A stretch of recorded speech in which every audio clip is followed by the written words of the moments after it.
So eto na nga, akala kasi na nanay ko hindi daw totoo yung kasal namin dito sa Taiwan. Kasi kapwa rider lang din daw namin yung nagkasal sa amin. Pero totoo pong kinasal kami dito sa Taiwan, civil wedding nga lang. Masyado kasi nagmamadaling partner ko, kala maaagawan pa. Charot lang, DC seat, wala na talagang atrasan. Ang bilis nga, 2 months lang kami nag-ayos ng papel, tapos eto ikakasal na agad kami. O Pak, sino ka dyan? May pa-entrance pa ang beshi mo. Eto na po ang aming ring bearer. At syempre, ang aming groomsmen and bridesmaids. Di nga lang kompleto. Shoutout nga pala sa nanay ko. Eto totoong totoo na to, Nay. Pinasa namin yung ARC passport, pati mga Senomar at birth certificate namin dyan. Wala sa akin yung kodigo. Uy, ayan na, Nay, permahan na. Inabot kami ng 2 oras dun kasi kailangan lahat i-double check. So ayan na ang aming marriage contract.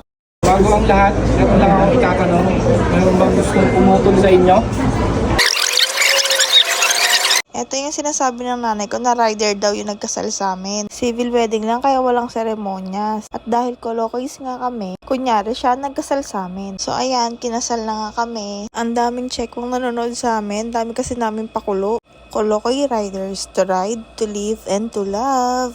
Bye!